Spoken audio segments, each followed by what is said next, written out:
Hello guys, आज हम प्रेमानंद जी महाराज के मुख से सुनेंगे एक शिव कथा।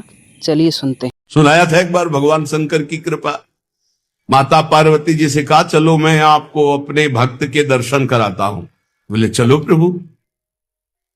तो बोले पहले अभक्त के दर्शन कर लो, तब भक्त के दर्शन आप सुख पाओगी। तो गए तो सुपारी कतर रहे थे बैठे, इसमें बढ़िया गद्दा लगा हुआ था, गिरदा लगा हुआ, 50 गाय 50 भैंसे दूध दुही जा रही थी।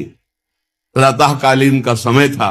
संत वेश में गए और कहा भगत जी 100 ग्राम दूध दे दो, शालिग्राम भगवान को स्नान कराना है। चल दिया सुबह से, और क्या क्या बोलना सो। महादेव जी ने कहा हे भगवान, जितनी संपत्ति और वैभव इससे दुगना इसकी कर दो। माता जी ने कहा औघड़ इसीलिए कहा जाता है इनको, बड़े औघड़ नाथ है। 100 ग्राम दूध ले दिया, गाली दिया, ऊपर से कह रहे संपत्ति कह दो दुगनी। बोली नहीं पर अंदर अंदर बहुत विचित्र औढ़र दानी है इनका। आशुतोष बोले चलो भगत के दर्शन। बोले अभक्त तो ऐसा था कि अगर आप साथ ना होते तो इसको भस्म ही कर देती हम, क्योंकि अंबा तो शक्ति है। आपका अपमान, अभक्त ऐसे ही होते हैं, मैं नाराज नहीं होना। भक्त के पास गए, एक झोपड़ी फूस की, एक गाय, और उसी फूस की झोपड़ी में माए उसकी मैया रहती थी। गए, जो देखा संत तो साष्टांग दंडवत किया, आओ बैठो बैठाला।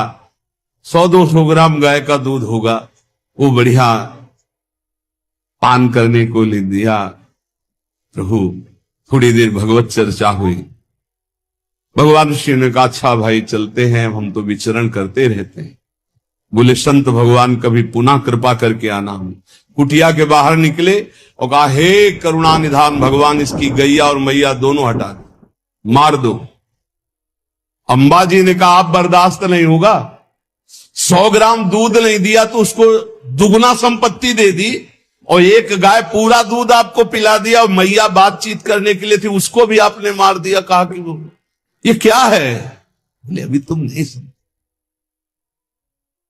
जब इतनी संपत्ति में साधु अपमान करके ऐसी गालियां देता, जब डबल संपत्ति होगी तो ऐसा अपराध करेगा घोर नरक जाएगा, समझो।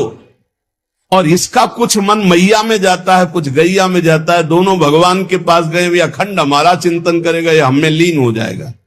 माता जी का ये बात तो सही। तो बोले जिस पर मैं कृपा करता हूं, इस माया प्रपंच से उसे अपने स्वरूप में स्थित करता हूं।